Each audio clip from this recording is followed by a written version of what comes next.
Haleluya. Shalom. Puji Tuhan, saya melihat ada wajah-wajah yang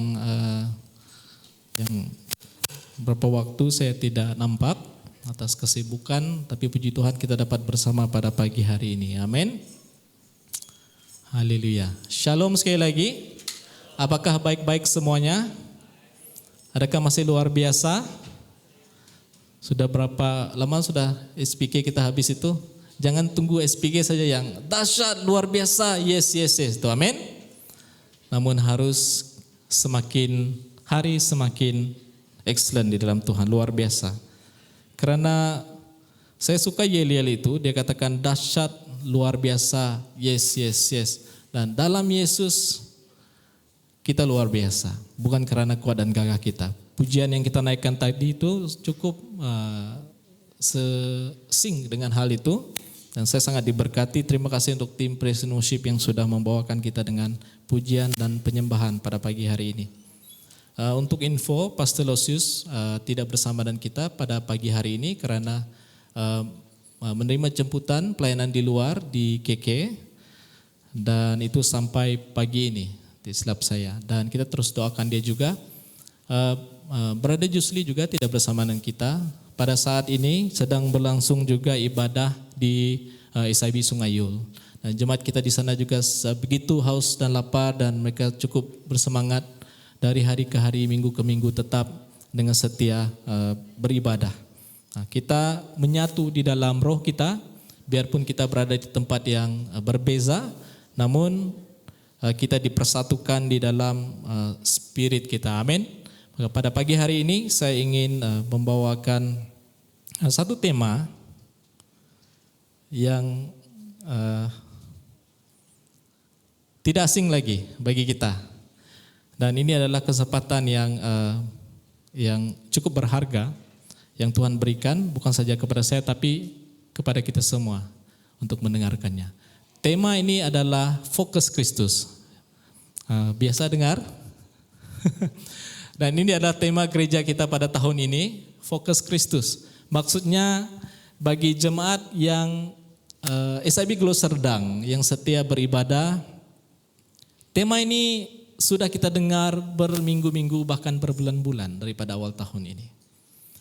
Maka pada saat ini, pada hari ini, 16 hari bulan Ogos. 16 hari bulan Ogos hari ini kan? Ya, betul. Tema ini seharusnya sudah cukup tertanam buat kita. Namun firman Tuhan itu sentiasa ada sesuatu yang memberikan kita perspektif yang baru, pemahaman yang baru, rema yang baru, terang yang baru untuk kita menangkapkan firman itu, tema itu dengan lebih mendalam lagi, supaya kita dapat dengan mudah menghidupinya. Namun semuanya itu akan sia-sia kalau kita tidak mempersiapkan hati kita. Tidak kira kehadiran saudara 100% pun ke ibadah hari Minggu, tetapi kalau hati kita tidak dipersiapkan, maka semuanya itu akan menjadi sia-sia. Nah, ini berkait rapat tentang tema yang dibawakan ini, yaitu fokus Kristus. Kenapa fokus Kristus? Dengan mudah, dengan simpelnya, sebagai orang percaya, kita tidak seharusnya punya fokus yang lain. Semudah itu. Fokus kita harus satu, yaitu kepada Kristus. Ini common sense. Ini belum masuk firman lagi. Belum masuk pengertian Alkitabiah lagi. Tapi ini common sense.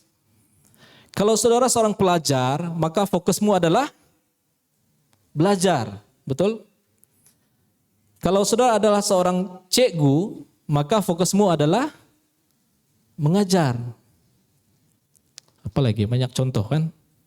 Kalau kita sedang memandu kereta, maka fokus kita adalah memandu kereta. Bukan tengok movie di screen itu. Sekarang ini kan banyak sudah canggih-canggih, kereta kami pun yang lama itu. Yang lama itu pun ada juga screen di tepi dan boleh tengok Netflix lagi. Yang senyum-senyum itu pengalaman itu.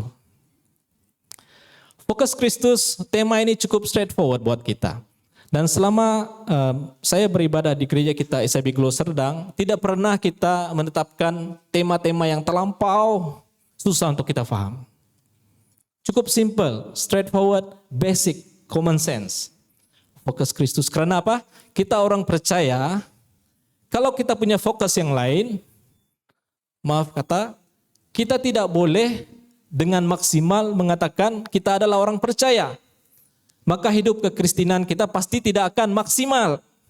Karena kita memiliki fokus yang salah. Just one way. Kalau tiang itu adalah Kristus, maka fokus saya adalah ke tiang itu. Simple kan? Fokus saya tidak boleh ke tandas. Maka ketandaslah saya. Ya kalau sakit perut itu ya ketandaslah. Tapi saudara paham maksud saya, ilustrasinya? Fokus kita pada akhirnya harus melihat kepada Kristus sebagai Tuhan dan penyelamat kita. Mari kita lihat beberapa ayat.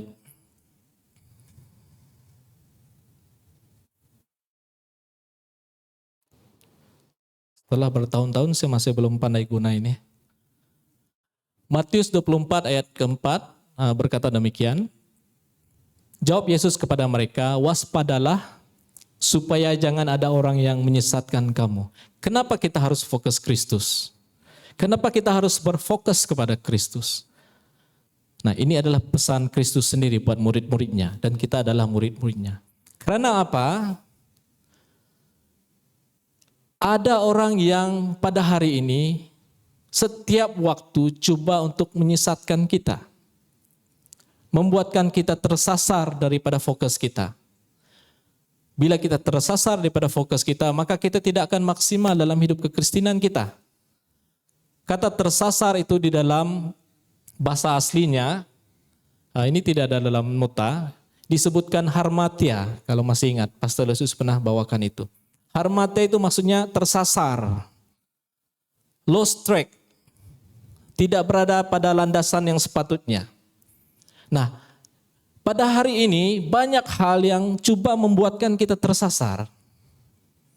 Maka kalau kita tidak fokus, kita pasti akan tersasar.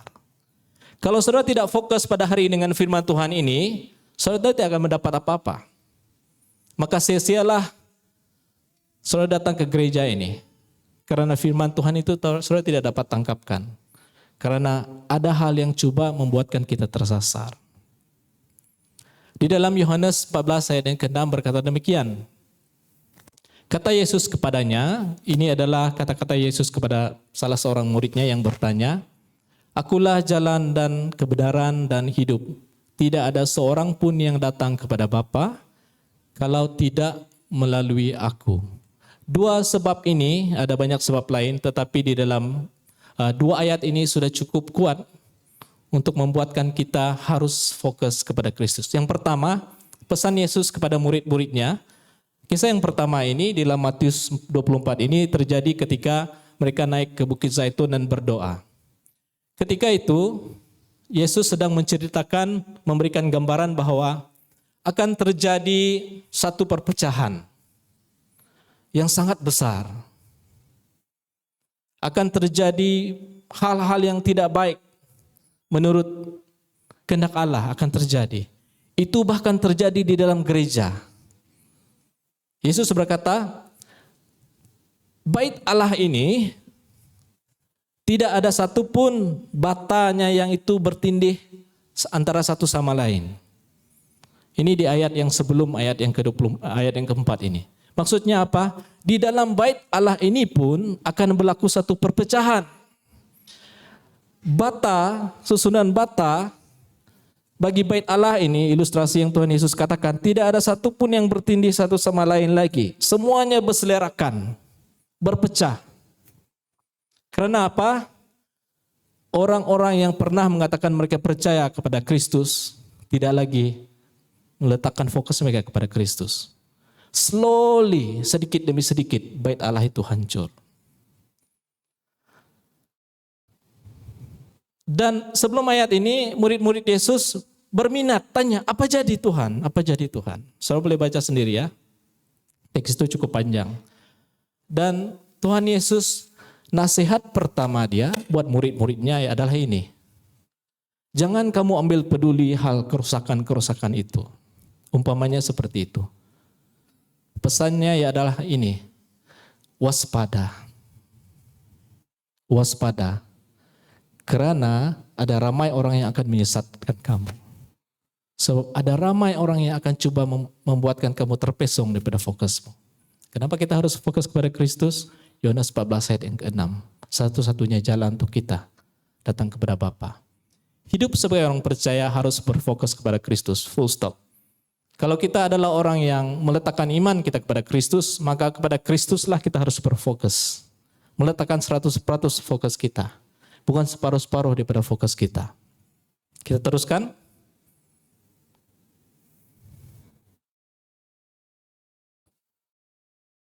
Ini adalah ayat sokongan, Ibrani 12 ayat yang kedua. Berkata demikian, marilah kita melakukannya dengan mata yang tertuju kepada Yesus, yang memimpin kita dalam iman,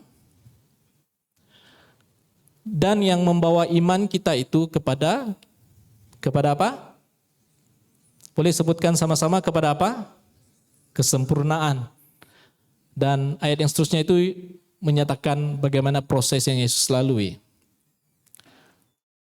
Dan yang terakhir itu dikatakan yang sekarang duduk di sebelah kanan takhta Allah. Perhatikan baik-baik ayat ini nih. Mendorong kita untuk tertuju kepada Yesus karena apa?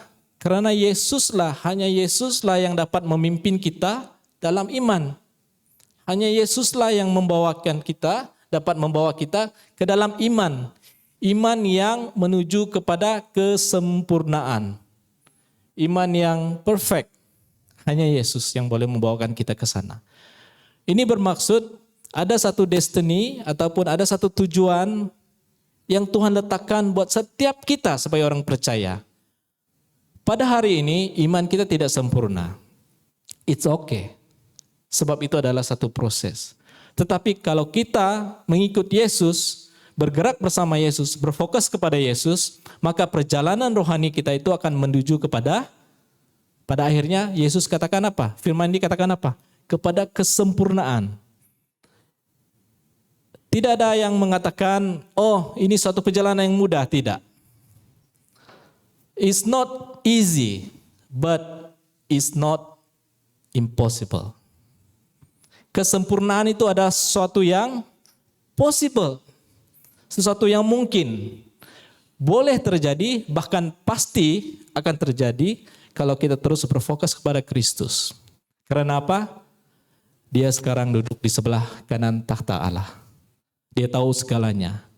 Dia datang ke dunia ini sebagai manusia, dia sudah melalui semuanya. Dan dia sekarang sudah naik di sebelah kanan. Duduk di sebelah kanan takhta Allah dan mengetahui segalanya. Saya sambung ayat tadi itu, power statement yang sebelumnya, hidup sebagai orang percaya harus berfokus kepada Kristus. Karena apa yang kita fokuskan akan menentukan sama ada kita menuju kepada kesempurnaan atau sebaliknya.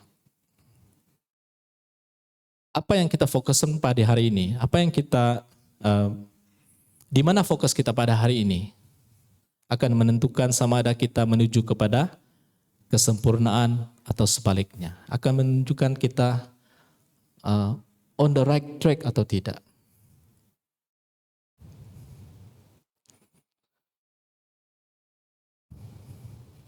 Bagaimanakah fokus Kristus membawa kita kepada kesempurnaan? Nah, ini kata 1 million question, soalan yang bernilai 1 juta. Kalau 1 juta itu yang paling tinggi lah. Tapi ini adalah satu persoalan yang tidak ternilai buat kita pada pagi hari ini. How? Bagaimana fokus Kristus ini dapat membawakan kita kepada kesempurnaan? Saya percaya hal ini sudah kita lalui sehari-hari, namun dengan pengertian yang lebih mendalam, membuatkan kita lebih sadar. Dan jujur saya katakan firman Tuhan yang saya bawakan ini adalah sangat basic buat kita. Namun saya harap kita dapat menangkapnya dengan mudah. Pastinya itu menjadi peringatan buat kita semua. Bagaimana fokus Kristus membawakan kita kepada kesempurnaan? Yang pertama, fokus Kristus menentukan apa yang kita lihat. Fokus Kristus menentukan cara pikir kita, cara pandang kita, perspektif kita. Kolose 3 ayat yang kedua berkata demikian, karena itu kalau kamu dibangkitkan bersama dengan Kristus, carilah perkara yang di atas, di mana apa? Kristus ada. Carilah perkara yang di atas, di mana Kristus ada, sebab dia duduk di sebelah kanan Allah. Pikirkanlah perkara yang di atas, bukan yang di bumi. Hal duniawi tidak mampu mengalihkan perspektif kita. Pada hari ini, pikiran kita, sudut pandang kita, banyak dipengaruhi oleh hal-hal yang terjadi mungkin di sekitar kita. Saya ambil contoh sekali lagi, ilustrasi.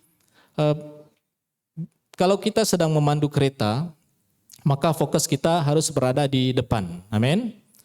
Tetapi di kereta itu juga ada cermin pandang belakang. Betul? Ada juga cermin kanan. Ada juga cermin kiri. Kalau yang canggih sedikit itu ada juga cermin yang 360. Kan sekarang ini boleh tengok bird's eye itu. Dan boleh tengok juga di belakang. Dan semua itu ada di screen kita. Namun fokus kita yang terutama adalah apa yang berada di depan kita. Karena yang di depan kita itu adalah hala tuju kita. Nah, di dalam perjalanan kita itu kita boleh melihat banyak hal-hal yang terjadi di sekeliling kita. Kiri kanan, ada kereta yang laju, ada yang mungkin kereta yang eksiden terbabas, ada yang mungkin kereta berada di tepi jalan, ada mungkin orang yang mau melintas jalan dan sebagainya. Namun fokus kita tetap berada pada screen hadapan kita itu. Karena disitulah hala tuju kita. Kalau saudara buka Waze, sekarang ini kan suka Waze ataupun Google Map. Ya ada tim Waze, tim Google Map. Oh, udah ya, ini semua hafal jalan semua. Kita boleh buka itu dan walaupun itu menjadi guideline ataupun guidance bagi kita untuk memandu, tetap pikiran kita terfokus kepada apa yang berada di hadapan kita. Benar-benar di hadapan kita, karena itu live. Nah, pikiran kita sebagai manusia selalu senang dipengaruhi oleh hal-hal yang di tepi kan. Kadang kalau ada accident kan, wah semua berhenti, slow kan. Saya juga begitu, jujur. Karena ada accident, slow. Mulai marah-marah, kenapa slow ini? Mula-mula itu kan, kita di belakang barisan itu, kita mulai, apa ini slow ini? Jalan ini selalunya tidak perlahan seperti ini. Rupa-rupanya ada accident. Bila dekat saja dengan accident itu, kita pun slow. Oh, accident. Oh, oke kah dia? Ternyata kita juga seperti orang itu tadi.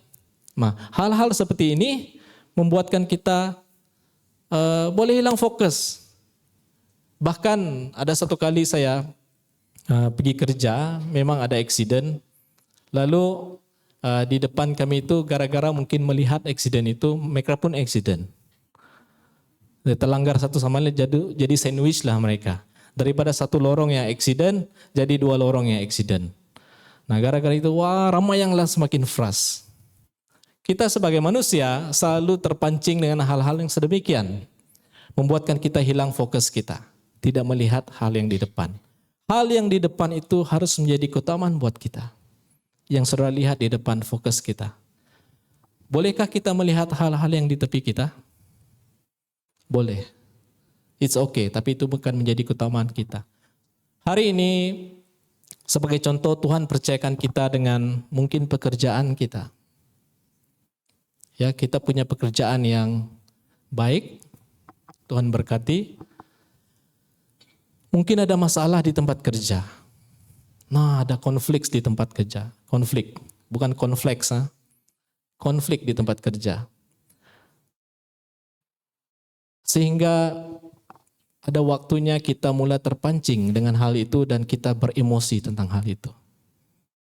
Sedangkan tujuan Tuhan buat kita, dimanapun kita berada harus menjadi saksi Kristus dimanapun kita berada. Amin. Terutamanya ya, termasuklah di tempat kerja. Namun karena hal yang menjadi konflik di tempat kerja, kita pun terikut-ikut dengan geng-geng. Ada geng kelompok-kelompok tertentu kan di tempat kerja. Oh, kalau yang saya bagi contoh saja. Mungkin di sekolah tidak suka pengetua dia. Lalu buat satu grup WhatsApp khas, gosip tentang pengetua dia. Foto itu dia, mana bagus itu. Hal yang seperti itu. Bahkan mula menjadi pemimpin pula di dalam grup WhatsApp itu. Jadi admin lagi grup WhatsApp itu. Dan tidak menjadi saksi yang sepatutnya buat orang di tempat kerja.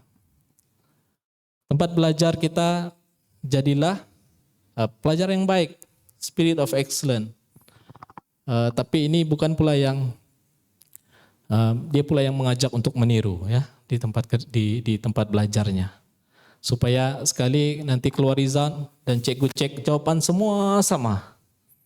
Rupa-rupanya ada kepala yang mengajak untuk meniru bersama-sama. Dan disiasat-siasat, oh orang Kristen, orang percaya katanya hari Minggu ke gereja.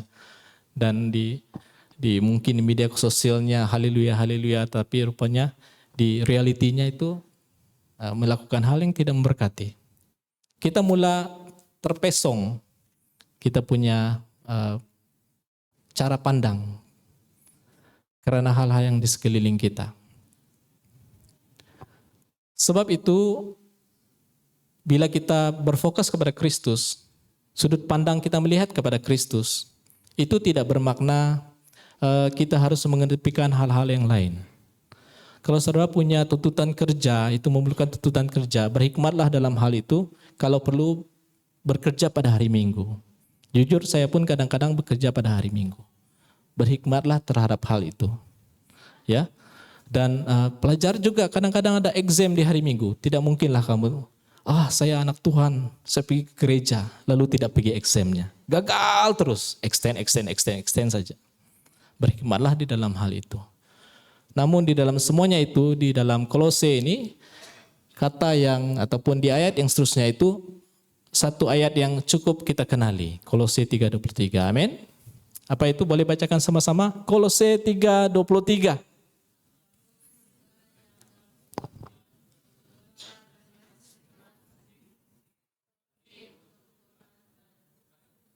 Ya, begitulah itu. Syukur yang lebih kuat di sini, sebab mereka ini yang melayani, kalau tidak, ya.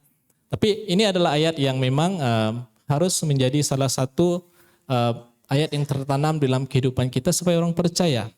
Kolose 3:23 ini. Karena apapun yang kita perbuatkan itu untuk Tuhan. Seperti untuk Tuhan dan bukan untuk manusia. Amin. Karena apa yang ditawarkan oleh dunia ini tidak sama dengan apa yang ditawarkan oleh Tuhan buat kita pada akhirnya. Terus berfokus kepada Kristus. Yang seterusnya, bagaimanakah fokus Kristus membawakan kita kepada kesempurnaan? Yang kedua, fokus Kristus menentukan bagaimana kita bertindak. How do we act? Saya letakkan situ WWJD. Saya tidak tahu zaman sekarang, tapi zaman saya dulu, siapa pernah tahu ini WWJD? Dulu masa saya di sekolah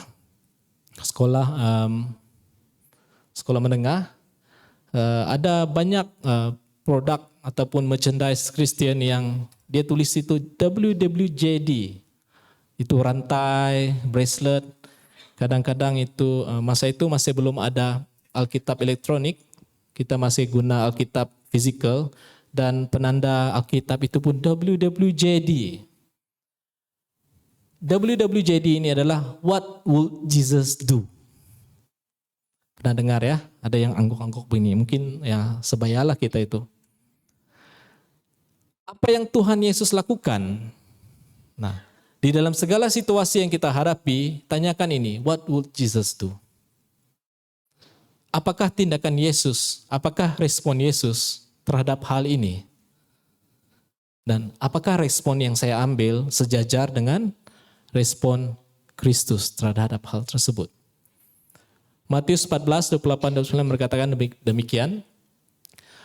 Lalu Petrus berseru dan menjawab dia, Tuhan, apabila engkau itu, suruhlah aku datang kepadamu berjalan di atas air.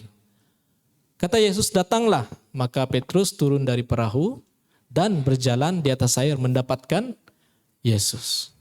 Nah, ini adalah satu kisah yang cukup terkenal di mana berlaku satu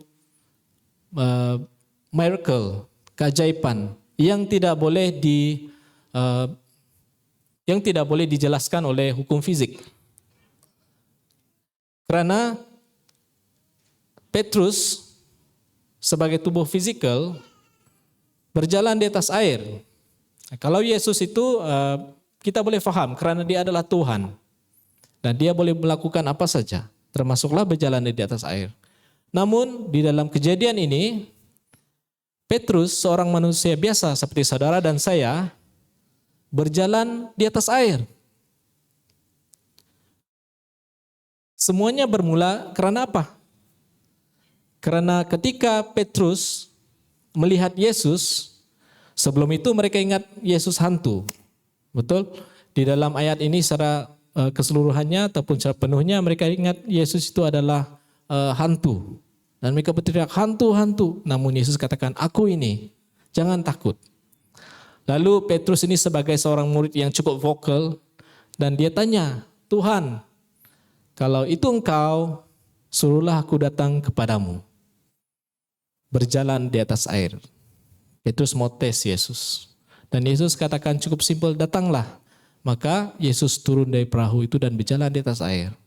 Nah, apa yang terjadi pada ketika ini? Petrus meletakkan fokusnya kepada Yesus pada waktu itu. Kita harus imajinasikan hal ini di mana kejadian itu terjadi ketika berlaku ribut badai. Ombak yang sangat kuat. Berlaku apalagi kilat sabung menyabung. Namun fokus Petrus pada waktu itu hanya Yesus.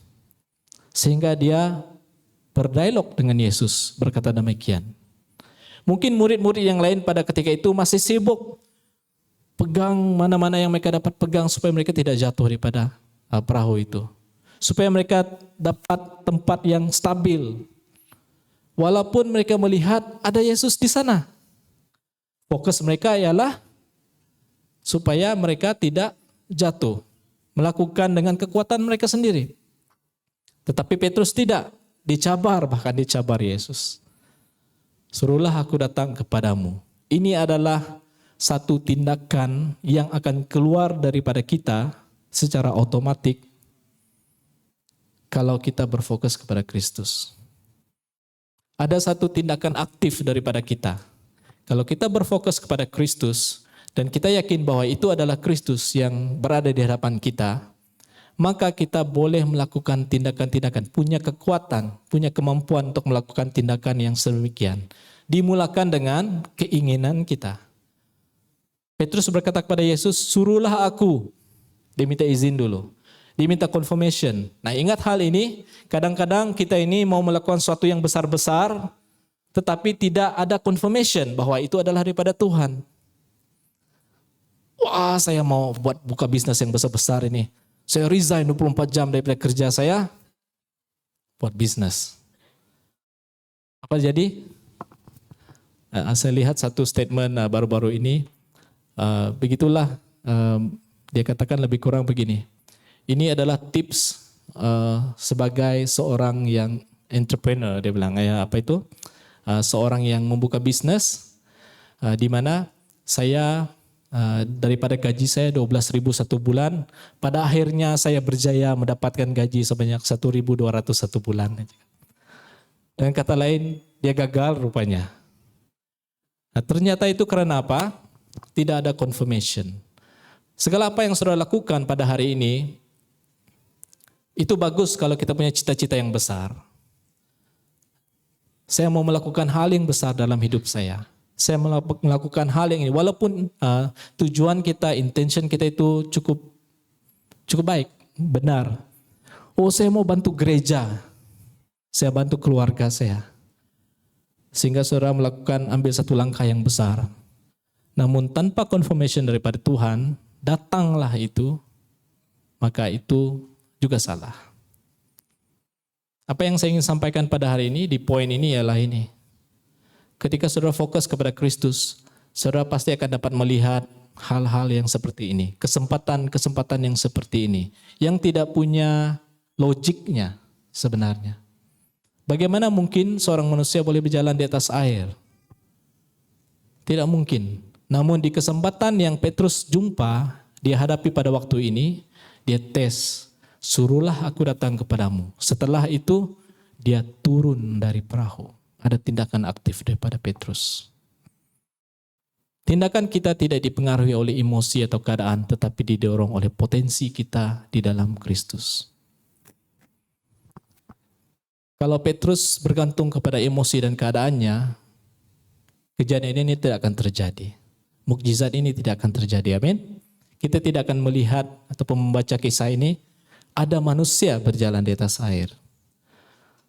Petrus boleh saja play safe, karena apa? Ribut taufan di sekelilingnya, ombak yang sangat kuat mengelilingi perahu mereka, ada guru, guntur, kilat, sabung menyabung pada waktu yang sama. Tetapi tindakan kita sebagai orang percaya ketika kita fokus kepada Yesus tidak dipengaruhi oleh emosi atau keadaan kita. Banyak hal yang boleh membuatkan kita sakit hati pada hari ini, teman-teman. Namun tindakan kita tidak boleh dipengaruhi oleh emosi ataupun keadaan kita. Bertindaklah seperti Kristus, karena fokus kita adalah Kristus. Karena di dalam Kristus kita punya potensi yang besar. Kita tidak boleh katakan, saya tidak mampu melakukan hal ini. Tapi tahukah saudara, tindakan kita, kalau itu sejajar dan kehendak Tuhan, kita boleh melakukan hal-hal yang besar. Saya ceritakan sedikit, satu hal yang sangat besar yang saya berjaya breakthrough di dalam hidup saya yang paling besar adalah memaafkan bapak saya. Itu adalah satu breakthrough yang paling besar dalam hidup saya. Turning point hidup saya sebenarnya. Karena kami daripada keluarga yang memang tidak, yang cukup sederhana lah. Tidaklah susah, tapi cukup susah juga, ada waktu-waktunya. Namun saya punya kepahitan dengan bapak saya. Dia tidak ada untuk saya, dan saya anak sulung daripada 5 beradik, dan tanggung jawab itu saya rasa sangat berat untuk menjadi contoh yang baik. Dan saya katakan ini bukan untuk disclaimer, bukan untuk mempermalukan bapak saya. Dia juga sudah breakthrough. Saya memperkatakan ini untuk mempermalukan iblis. Amin. Nah, dia waktu itu saya sangat kepahitan karena dia tidak berada untuk kami. Dia balik ke rumah. Dia sebenarnya punya pekerjaan yang baik. Saya lihat, saya menyaksikan kebaikan Tuhan dalam hidup dia. Biarpun dia banyak kali tidak setia. Dia selalu berhenti kerja tiba-tiba. Sebab dia tidak suka orang yang di sana. Selalu bergaduh dengan orang di tempat kerja dia dan dia berhenti kerja. Nah, bila dia berhenti kerja, kami tidak ada pendapatan. Ibu saya suri rumah sepenuh masa. Tapi Tuhan berikan dia pekerjaan yang baru, luar biasa betul. Tapi dia berhenti lagi. Nah, soalnya juga bila dia ada kerja, maksudnya ada pendapatan dia. Cukup bagus juga. Namun kami tidak merasakan kecukupan itu. Kami tidak tahu di mana keuangan dia pergi. Dia seorang yang pada waktu itu kalau dia gaji saja dia akan pergi minum-minum, dia akan mabuk-mabukan. Habis dan dia cukup bermurah hati juga sebenarnya, suka belanja kawan-kawan dia. Sangat bermurah hati lah. Nah, sebab itu ramai dia banyak kawan dan dia senang dapat kerja. Tapi kami keluarga sangat sakit. Dan saya dengan adik saya yang sudah cukup besar, kami buat kerja part time seawal usia belasan tahun, dalam 10 tahun, 11 tahun, 12 tahun pergi angkat. Ada orang mau buat rumah kan di kampung. Kami pergilah ambil itu, angkat batu dari jalan. Satu trip itu 20 sen, 30 sen untuk bekalan kami di sekolah. Dan saya pikir, wah tapi orang lain cukup bagus, ya keluarga yang lain cukup bagus. Nah itu satu kepahitan yang cukup besar. Nah yang membuatkan saya lebih apa? Umur saya 13 tahun, ibu saya katakan saya dapat tawaran pergi sekolah asrama penuh. Bukan asrama penuh, tapi sekolah berasrama di College Haji Bujang Miri. Dan walaupun saya tinggal di Miri, sepatutnya saya tidak boleh dapat tempat di asrama. Sebab saya di Miri, tidak ada keperluan untuk saya duduk di asrama. Sebab sekolah itu, College Haji Bujang itu sekolah yang baik. Dan banyak di sekitar Sarawak itu pelajar-pelajar yang keputusan UPSA-nya bagus, mereka hantar ke sana. Dari Sabah pun ada, pergi sana. Nah itu pertama kali saya jumpa orang Sabah. Apa dia cakap nih? Lain betul bahasa dia nih. Nah, terus sekarang banyak pula kawan-kawan yang Sabah, sorry ya. Dan saya perlu ke sekolah berasrama dan saya rasa sakit hati karena sebenarnya saya tidak mau. Saya mau tolong ibu saya bekerja dan tolong adik-adik saya bekerja. Tapi ibu saya katakan kamu harus pergi, ini bagus. Dan pendek cerita, saya tidak merasakan kepahitan yang lebih dalam karena saya berjauhan dengan keluarga. Bila saya di asrama, makanan cukup, apa cukup, semua cukup, tidak perlu pikir. Tapi adik saya yang lebih kecil daripada saya itu, wah mereka sangat tidak cukup makan dan sebagainya. Dan itu lebih membuatkan saya sakit hati karena saya tidak dapat buat apa-apa. Saya tidak berada bersama dengan mereka. Sekurang-kurangnya kalau saya ada bersama dengan mereka, ya saya bersama dengan mereka lah dalam hal itu. Walaupun tidak dapat mengubah apa-apa. But then, di saya tingkatan 4, saya terima berkat firman ini. Bagaimana cara sudut pandang tadi itu, dan bagaimana cara kita bertindak, meresponi itu. Jangan dipengaruhi oleh emosi dan keadaan, tetapi diri kita di dalam Kristus. Saya lepaskan pengampunan dan itu breakthrough yang sangat besar. It's not easy proses itu, tapi ya berfasa. Namun pada akhirnya breakthrough di dalam hal itu. Pada hari ini banyak hal yang boleh membuatkan kita sakit hati. Di tempat kerja, diperlakukan tidak baik dan sebagainya. Di pelayanan juga mungkin. Petang hari ini ada tim prisonership perjumpaan ya. Ya kita settle apa yang tidak settle ya. Di pelayanan juga mungkin ada kepahitan. Ya. Di keluarga apalagi, sebab itu adalah orang yang terdekat dengan kita. Namun tindakan kita, misi Tuhan buat kita, pesan Tuhan buat kita cuma satu, kasihi. Amin. Kasihi. Tindakan kita jangan dipengaruhi oleh emosi ataupun keadaan kita. Sekali lagi, it's not easy, but it's not impossible. Menuju kepada kesempurnaan itu tidak mudah, tetapi itu tidak mustahil. Amin. Teruskan berfokus kepada Kristus. Karena apa? Tuhan lebih berminat untuk mengubah kita berbanding dengan keadaan di sekeliling kita. Apa poinnya? Kalau Tuhan hentikan ribut badai, tetapi hati kita tidak berubah. Betul? Apa poinnya Tuhan hentikan kilat yang sabung menyabung? Tuhan hentikan ombak yang besar dan kita mula katakan, puji Tuhan, terima kasih Tuhan. Tapi pada ketika ribut dan badai itu terjadi lagi, kita kembali mempersoalkan Tuhan. Tuhan tidak berminat dengan hal-hal di sekeliling kita, Tuhan berminat dengan kita. Betul? Tuhan berminat untuk mengubah kita. Tuhan tidak berminat untuk mengubah keadaan kita. Kalau ada ya puji Tuhan, semua adalah karena anugerahnya. Tetapi hadiah yang terbesar yang kita persembahkan kepada Tuhan adalah diri kita sendiri melalui respon kita, tindakan kita. WWJD, ingat ini. What would Jesus do? Mungkin nanti kita buat bracelet WWJD. Pakai, jemaat Tuhan pakai, bila mau marah saja, tengok itu bracelet. Oh ya. Haleluya. Kita teruskan.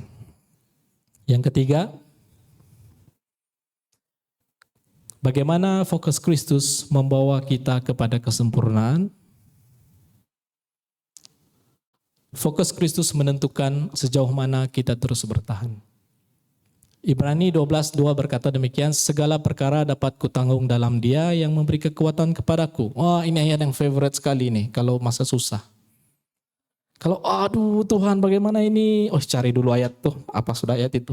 Nah, inilah yang ayat yang selalu digunakan. Segala perkara dapat kutanggung Tuhan. Benar, ya dan amin. Katakan ya dan amin. Untuk ayat ini, memang ternyata ketika kita fokus kepada Kristus, segala perkara Tuhan katakan. Bukan 1-2 perkara, bukan perkara-perkara tertentu. Segala perkara kita dapat tanggung karena kita berada dalam Tuhan yang memberikan kekuatan kepada kita. Kalau fokus kita pada Kristus. Kalau fokus kita di luar Kristus, banyak hal yang kita tidak dapat tanggung. Ini pun common sense. Kita tidak bertahan karena kita kuat. Kita sama sekali tidak kuat. It's a fact. Itu satu fakta. Kita mungkin boleh nampak kuat. Orang lain lihat kita nampak kuat. Jujurnya di hadapan Tuhan, kita sebenarnya tidak kuat. But it's okay. Tuhan katakan it's okay. Bapa katakan it's okay. Anakku yang kukasihi, it's okay. Tetapi kita bertahan karena ketika kita lemah, kuasa Kristus menjadi sempurna dalam diri kita. Let go and let God. Katakan sama-sama, ini tiada di mana. Let go.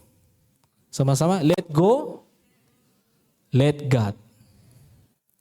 Ya, nanti tambah ini ya, poin ini.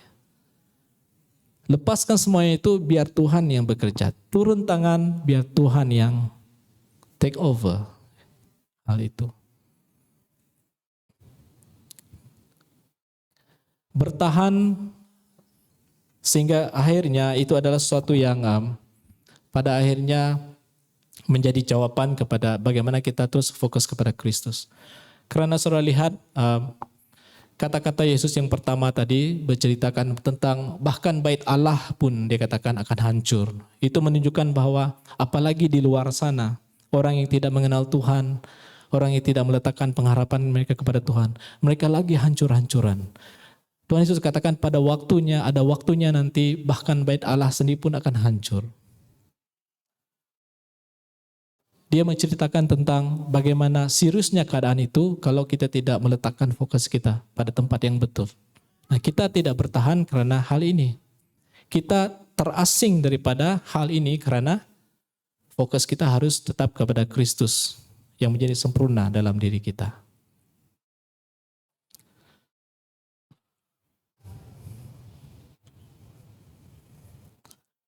Kesimpulan, fokus Kristus menentukan perspektif, tindakan, dan ketahanan kita di dalam menjalani hidup. Endurance kita, ketahanan.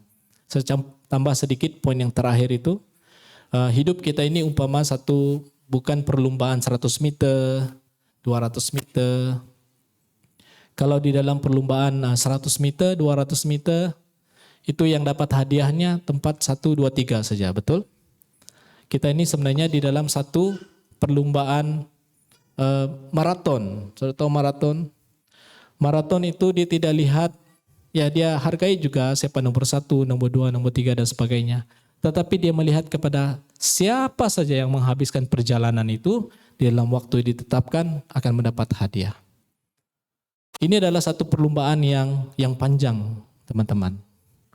Dan untuk kita terus berfokus daripada awal sehingga akhirnya itu sangat penting. Yesus memberikan gambaran tentang bait Allah tadi itu. Dan dia berkisar tentang, sebab itu ada juga ada yang tertulis, yang terdahulu akan menjadi terkemudian. Karena ramai orang percaya di pertengahan iman mereka, mereka sudah tidak berfokus kepada Kristus. Mereka berada di dalam perjalanan yang salah. Namun, tahukah saudara, respon kita terhadap firman Tuhan ini secara keseluruhannya. Karena fokus Kristus itu menentukan perspektif kita tadi, amin. Cara pandang kita. Kalau dalam perlombaan maraton, fokusnya bukan hanya untuk mendapat piala. Tetapi saya pernah ikut maraton berapa kali, tapi tidak pernah yang maraton 42 km itulah. 21 begitu saja. Nah, salah satu yang saya belajar di dalam situasi itu ialah ketika ada yang krem, ada yang di tepi jalan mereka sudah krem kan, ramai yang bantu mereka. Sebab fokusnya adalah supaya kita sama-sama sampai ke garisan penamat itu. Kita dalam satu maraton seperti itu. Kalau ada yang tercedera, yang mungkin sudah krem,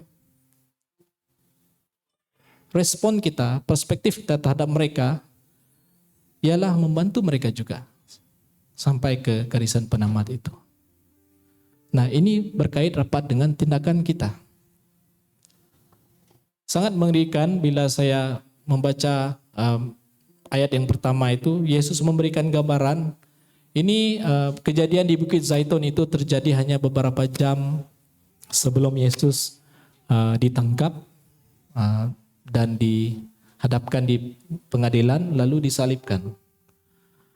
Nah, pesan Yesus pada waktu itu yang pertama itu tadi adalah waspadalah supaya ada ramai orang yang akan coba menyesatkan kita.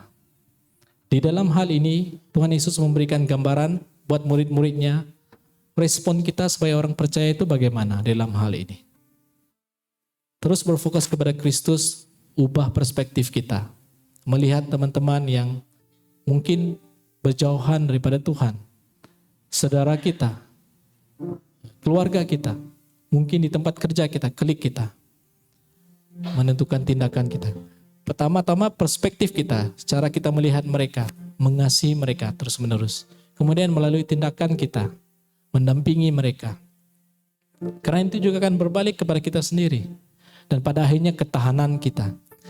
Jujur saya katakan, kita tidak mungkin akan bertahan di dalam satu perjalanan yang panjang kalau kita bersendirian.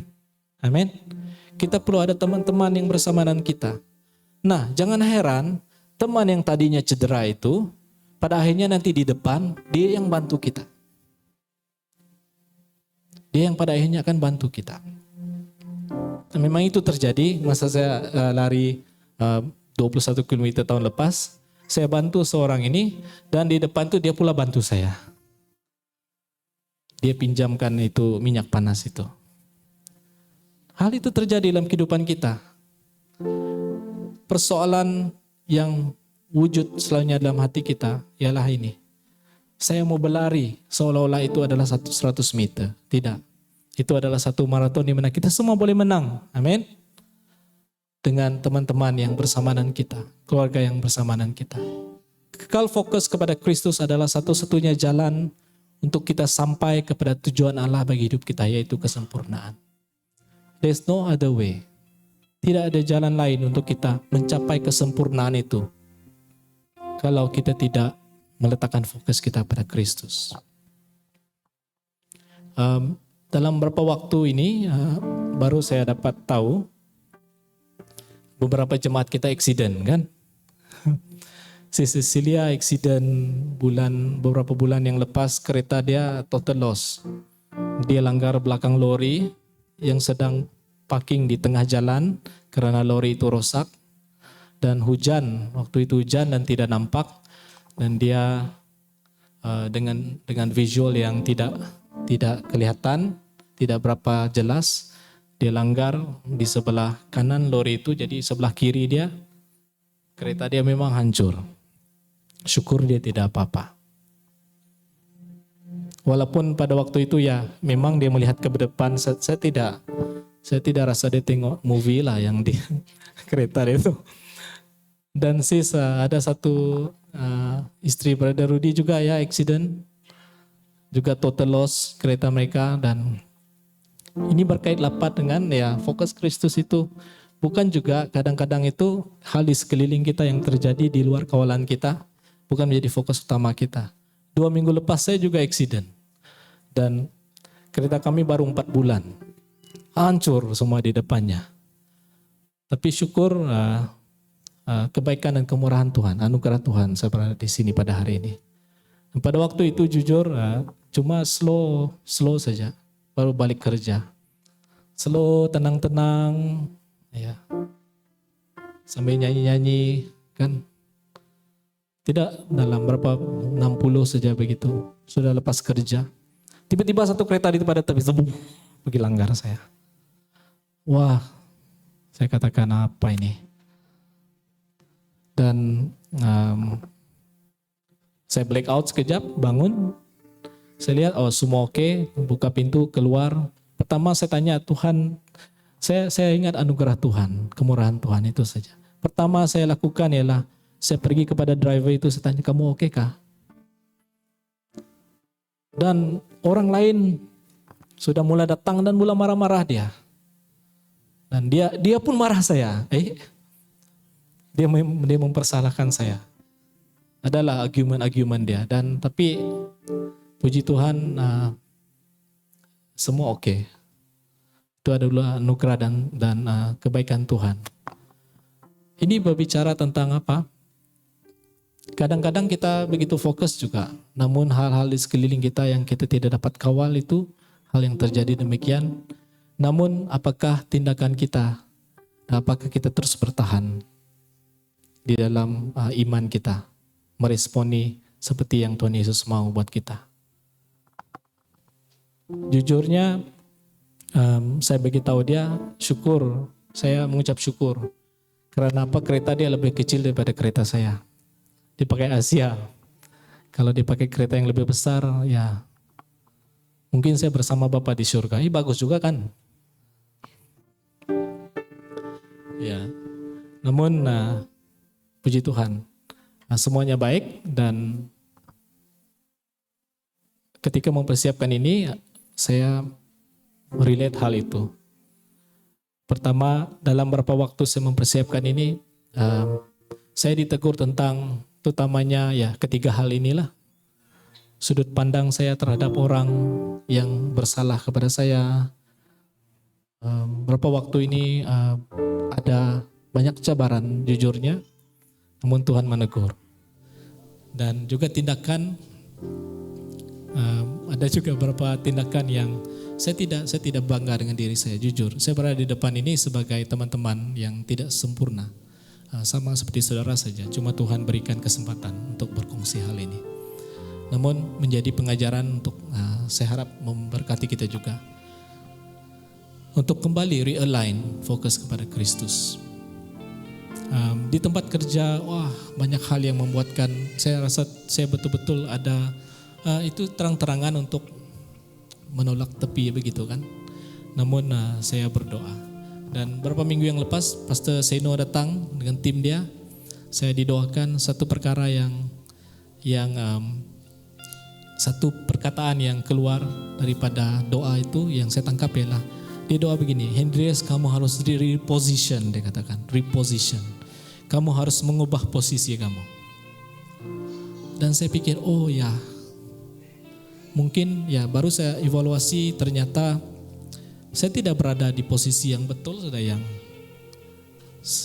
sepenuhnya menghadap kepada atau berfokus kepada Kristus. Saya mulai meletakkan hal-hal, tidak melihat hal yang di atas itu, saya mulai melihat hal-hal yang di bawah. Karena saya berpikir begini, ini mungkin midlife crisis lah orang bilang kan, krisis pertengahan usia. Saya mulai berpikir, umur saya begini sudah, kenapa saya begini-begini saja ini? Saudara mungkin pernah merasakan hal yang demikian. Saya sudah begini, sudah sekian tahun berkawin, kenapa masih begini hidup saya bersama dengan keluarga saya. Sudah sekian lama saya berdoa untuk hal ini, banyak hal tapi Tuhan tidak jawab. Begitu banyak hal yang saya lakukan Tuhan, saya melayani dan sebagainya. Namun begini juga saya, kenapa saya lihat orang yang tidak giat melayani itu lebih baik hidup mereka. Jangan kita melihat hal-hal yang seperti itu. Kita melihat hal-hal yang di bawah. Bila contohnya yang mau melayani, kenapa tidak ramai orang hari ini ya? Kenapa saya tidak dihargai? Sedangkan penghargaan itu adalah hal yang di bawah. Kenapa tidak ada yang saya tidak mendapatkan hal yang seperti yang sepatutnya saya dapat? Kita mulai menuntut hak kita. Sedangkan Tuhan berkata, Dialah the ultimate giver buat kita. Dialah yang memberikan penghargaan buat kita.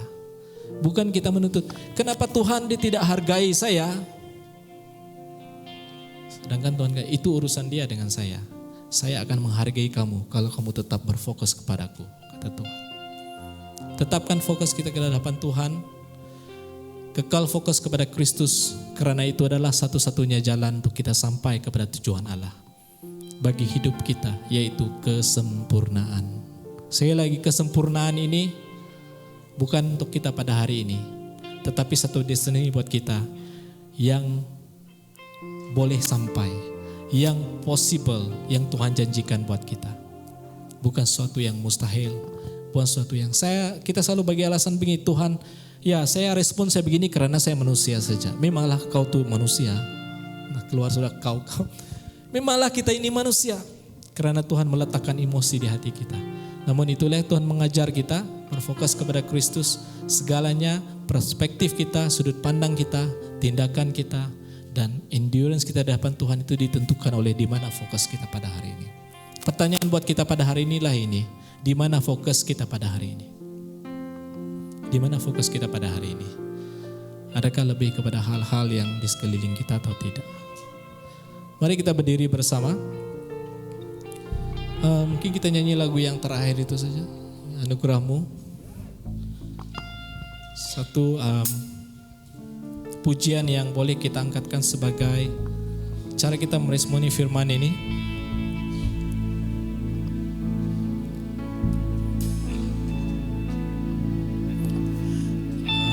Anugerahmu,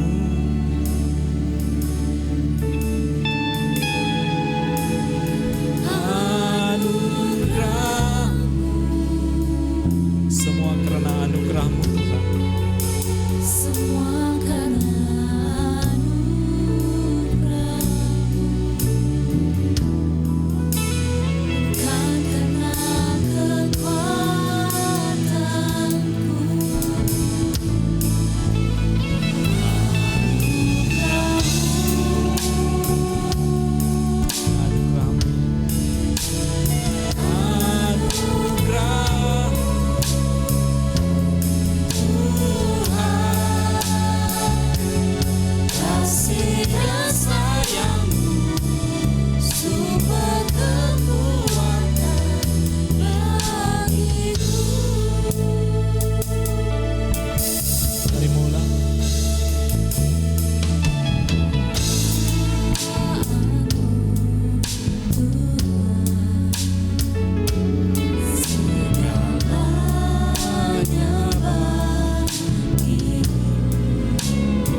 kasih Tuhan, daripada firman ini kita mengetahui kehilangan fokus kepada Kristus adalah satu masalah yang besar dalam hidup kita. Tetaplah berfokus kepada Kristus. Melihat hidup kita sebagaimana Tuhan melihat, sudut pandang Tuhan, perspektif Tuhan. Bukan dengan perspektif kita semata-mata. Kita mungkin bertanya, Tuhan, kenapa hal ini terjadi? Kenapa hal ini tidak seperti yang saya inginkan? Tapi perspektif Tuhan, melalui hal itu engkau akan breakthrough dan melihat kebaikan Tuhan yang besar dalam hidup. Ambil tindakan seperti mana Tuhan Yesus inginkan dalam hidupmu. Fokus Kristus mengubah tindakan kita, cara respon kita terhadap sesuatu. Respon kita cuma satu yang Tuhan Yesus ajarkan. Dia datang karena kasih, semuanya bermula karena kasih. Maka responilah dengan kasih. Banyak hal boleh engkau lakukan, banyak tindakan yang kau boleh lakukan, karena kau berpikir kau punya hak. Amin. Yesus berkata, biar aku yang ambil semuanya. Lakukan bahagianmu, yaitu tetap mengasihi.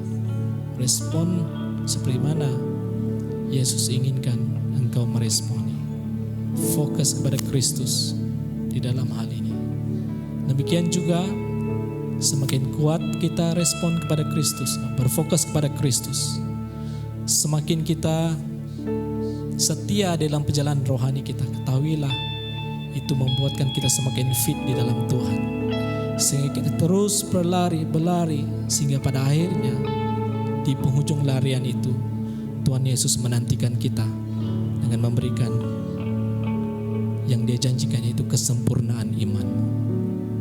Kesempurnaan iman itu terjadi hanya ketika kita dapat meletakkan fokus kita sepenuhnya kepada Kristus. Semakin hari, semakin percaya, semakin taat, semakin setia, sehingga kekaris hari hidup kita. Mari saya mengajak teman-teman semua angkat tangan kita di hadapan Tuhan. Bapak, saya berdoa pada hari ini, di tempat ini, bahkan hamba-Mu yang berbicara ini Tuhan, banyak hal yang coba memesongkan Bapa kami daripada fokus kami kepada Kristus. Tuhan, realign kami. Kami tidak mampu Tuhan. Kami tidak mampu Bapa. Engkau Bapa yang baik, yang setia, penuh kemurahan, kebaikan. Mari rangkul kami, ambil kami kembali Tuhan, ajar kami ya Bapa. Kami mau memperbaharui komitmen kami Bapa pada pagi hari ini, untuk kembali meletakkan fokus kami kepada Engkau Yesus. Dengan firman Tuhan yang kami dengar pada hari ini disampaikan dengan cara yang cukup sederhana. Biarlah Roh Kudus yang terus berkarya, bekerja, memberikan kami pengertian, rema yang baru buat setiap kami secara pribadi. Tidak ada satupun yang tertinggal. Biar kami pulang daripada tempat ini dengan satu penjagaan yang baru, bahwa betapa besar Tuhan yang kami sembah itu lebih besar daripada segalanya. Terima kasih Yesus. Berkati kami semua anak-anak-Mu. Sungguhnya Tuhan, kami bersuka cita karena Engkau Allah yang setia tidak pernah meninggalkan kami. Kami percaya di dalam perjalanan rohani kami ini, langkah demi langkah Tuhan akan pimpin dan tuntun untuk kami terus berfokus, berada di landasan yang betul, sehingga pada akhirnya, haleluya Yesus, kami terima berkat-Mu pada hari ini, makanan rohani yang kami sudah terima. Di dalam nama Yesus Kristus, Tuhan dan penyelamat kami sudah berdoa. Mari semua anak-anak Tuhan yang diberkati, sama-sama kita katakan